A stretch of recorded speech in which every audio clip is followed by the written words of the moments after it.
A servidão voluntária, na obra do Etienne Laboétie, traz para todos uma ideia muito comum ao período da Idade Moderna, principalmente acerca dos movimentos oriundos das monarquias absolutistas e principalmente a respeito das tiranias, dos déspotas monárquicos. O texto do Laboétie, anteriormente falado, ele menciona vários elementos entre a transição dos costumes oriundos da Idade Média para com a narrativa consolidada da Idade Moderna, onde nós teremos aí todo um arsenal propício montado no enredo, onde o homem ele é o centro das explicações do mundo. E essa ideia central, o antropocentrismo, ele originalmente ele se perpassa no decorrer da trajetória histórica desde da perspectiva, lógico, dos gregos, dos filósofos, perpassando pelo movimento do renascimento cultural, reforma contra reforma, a própria ideia da formação e desenvolvimento das universidades, paralelo com o ápice da Igreja Católica. Nessa condição, o protestantismo vai surgir nesse enredo, propiciando assim um outro levante contrário ao que, de certa forma, propagava a Igreja Católica. Tendo isso como base, como circunstância real de que a Europa é desenhada também nessa ponta de partida para com o questionamento, a dúvida, a crítica, a análise, a reflexão, o homem ele parte para um outro patamar que condicionará em si futuramente as ideias iluministas. O que o texto do Laboétie traz para todos nós, principalmente no século XVI, é uma ideia muito fecunda. Futuramente o iluminismo ganharia a sua vertente lá com as ideias de progresso, de ciência, liberdade, autonomia, esclarecimento, felicidade, uma composição que os gregos originalmente chamariam de eudaimonia, a perspectiva do bem-estar social coletivo e não individual. Esse estágio de graça, de luz, propiciaria, logicamente, o fim das trevas da ignorância, dissipar de forma contínua a ideia das amarras que engessavam o homem para com o seu progresso ou para com a sua própria evolução enquanto ser pensante, presente e transformador. Tendo isso como uma face proveniente de levante para o homem, o texto da servidão voluntária, anteriormente mencionados, a quem nós servimos, por quê, se somos autônomos, o que fazemos com nossa liberdade, precisamos identificar que ele por si só, ele configura um cenário bem avantajado para identificar alguns elementos que narra principalmente o papel do homem social, econômico, político, religioso, cultural, científico, mas principalmente o papel do povo enquanto vínculo de prosperidade oriundo de suas decisões políticas. Laboétie, ele, de forma direta, ele nos recorda dois outros grandes autores. Um deles é Thomas Hobbes, na obra Leviatã, e o outro é Maquiavel, na obra O Príncipe. Entre suas alternâncias e especificidades, e a importância nesse momento não é fazer paralelismos ou relações diretas entre os autores e as eventuais obras, mas Laboétie ele apresenta na servidão uma ideia de povo dentro de 3 características fundamentais. Se o nosso povo ele é rendido, ou seja, desesperançado, sem estímulo, desacostumado ou, podemos dizer assim, sem graça. Esse povo em si, ele originalmente, ele fecunda toda uma grande maioria. Lembrando que o texto do La Boétie, ele começa a emoldurar esse cenário absolutista da Europa, ou seja, ele começa a narrar alguns problemas bem peculiares a respeito do domínio absoluto da monarquia e do clero em face, por ambas serem minorias, Por exemplo, o clero detinha, imaginemos numa França absolutista, 1%, dos membros de uma população inteira. A monarquia, com sua estrutura de reis, príncipes, princesas, e as outras esferas na hierarquia, duques, arquiduques, condes, viscondes, a alta burguesia, todos esses dinamizam uma esfera de poder, mas em ampla maioria, 97%, 96%, era justamente originária daquilo que a gente conhece como plebe, ou artesãos camponeses, agricultores, lavradores, pequena burguesia, comerciantes, enfim, esses eram a maioria. Lá na frente a gente sabe que cenário isso vai acontecer com a era das revoluções que aconteceram na Inglaterra, na França e eventualmente iria se propagar para o continente americano, lá com a independência dos Estados Unidos, com a consolidação das 13 colônias e eventualmente a expulsão e o corte dos vínculos entre os ingleses e essa nação que surgiria e posteriormente traria esse levante no que diz respeito ao seu país colonizador. Então é importante mencionarmos por que o povo é rendido, o que traz o povo uma ideia de ser submisso, ou subserviente aos governos, aos poderes estabelecidos, ao status quo, que eventualmente era instalado para que o homem pudesse seguir. O homem, eventualmente, ele é vendido, no que diz respeito às suas esperanças, às suas perspectivas, às suas probabilidades de sucesso, de melhoria, porque é muito comum nesse período o homem absorver o que o suzerano, o rei, irá detectar como necessário. Ou seja, a ideia de que o rei seria esse representante de Deus, em paralelo do seu poderio com a Igreja Católica, iria ramificar uma estrutura muito de domínio em que o homem eventualmente iria desencadear a ser vendido.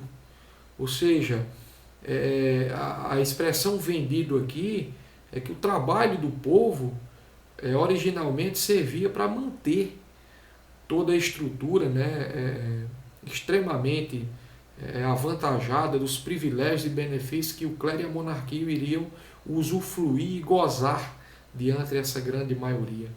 Então o ato de ser vendido aqui é pela inocência, em tempos outros mencionados anteriormente, a venda de indulgências era uma ideia muito comum para alcançar a graça, o perdão, a misericórdia, a benevolência da igreja, por ser a instituição originária, ou detentora das certezas que Deus propunha, para esse homem que eventualmente era cego, surdo e mudo, literalmente falando, aos seus planejamentos e a sua própria rota de existência.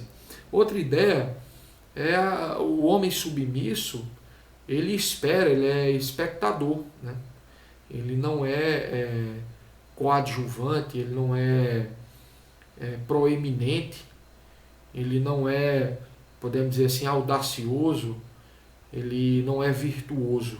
O homem que é submisso, originalmente, ele espera, ele é passivo, ele é alguém amarrado, ele é alguém dominado, castrado. Um povo que é submisso é um povo que beira, né, que é fadado a uma eventual circunstância de atraso. E principalmente ele é oriundo de determinadas amarras que a história naturalmente não conseguiu libertar, por ser eventualmente, né, um telespectador do seu tempo, ou seja, recebe, não produz, ele não tem estima, ele não tem validação. Então o povo, quando é submisso, ele não consegue identificar a própria ideia, né, de ser, por exemplo, subordinado é uma coisa, submisso é outra. Um povo que é subordinado, eventualmente ele carrega outras características, né? Ser subordinado é você identificar, dentro de uma análise mais grosso modo falando, um povo subordinado é um povo que identifica as hierarquias, mesmo com o poderio instalado. Esse povo é detentor do levante, né? Ele é detentor dos porquês, das manifestações, das causas, das razões, de propor, de escutar, de ir ao encontro, como também de consolidar o que é legítimo dentro das decisões políticas, né? Que é outra circunstância que vai tratar o texto do Laboéty a respeito das formas de governo, né? E que tipo de escalado o homem poderia, né, promulgar oriundo dessa sua liberdade e dessa sua estrutura de mudança no que diz respeito à identidade, ao pertencimento, ao convencimento de que é o povo, para o povo, com o povo, do povo. Ou seja, enquanto essas ideias não conseguirem quebrar as correntes que ainda traria os efeitos do feudalismo, né, o homem, eventualmente, ele era um ser passageiro, ele era um ser caroneiro, né? Ele jamais assumiria a direção, ele apenas estava no bonde, né? Literalmente, essa palavra não se é utilizada na narrativa e na época do texto do discurso da servidão voluntária, mas esse povo eventualmente consolidado e fadado a miserabilidade e aquilo que tanto atrofia a capacidade, né, voraz do homem, que é a mediocridade. Talvez essa palavra seja a que mais emoldura esse homem submisso. E homem aqui é povo, né? E o povo, a gente sabe que é uma condição histórica, sociológica, filosófica, por que não dizer também política, né, jurídica. O povo é uma esfera viva. O levante popular, diante das causas que perturbam a ordem vigente, que perturbam o bem-estar, o controle, a lei, a jurisdição, a própria identificação do que seria regimentado, né, os padrões e normas que as regras sociais iriam interpelar, né, nessa escalada humana. Enquanto o povo for medíocre, o povo ele não ressurge para com a sua atuação enquanto ser, eventualmente, ser de destaque, né? Ser de proeza, e por que não dizer um ser passivo de galhardia, o brio, né? Podemos dizer assim, né? de virtude. E isso é algo que na obra do Laboéty ele traz de forma bem específica e de forma bem robusta, né? Outra questão é que o Laboéty vai dizer o seguinte, né? Que há três formas eventuais de alguém, um indivíduo, um sujeito, chegar ao poder. E essas três características, elas são bem peculiares a uma discussão bem política. A primeira esfera que o La Boétie ele enaltece é que é possível chegar ao poder pelas armas. E isso é algo que historicamente sempre foi entendido, né, pela imposição da guerra, da força, dos exércitos, dos impérios, das imposições dos grandes guerreiros, dos bravos, destemidos e belos guerreiros, né? Isso é a narrativa histórica, né? A história não pode, eventualmente, desconsiderar que as armas elas conseguiram impor, né, figuras que eventualmente passaram a ser conhecidas por vários adjetivos, né?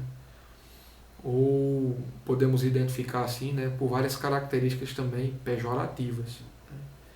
Então as armas trazem esse enredo, né, essa amplitude do que seria a composição do homem enquanto espectador, né, do rei, do tirano, do déspota, podemos dizer assim, do ditador, né, do extremista.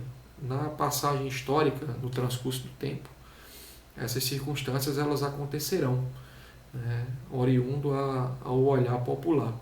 A outra característica que a gente pode consolidar aqui é que é possível o sujeito, o indivíduo, chegar ao trono, ao governo, ao poder, por uma perspectiva da tradição.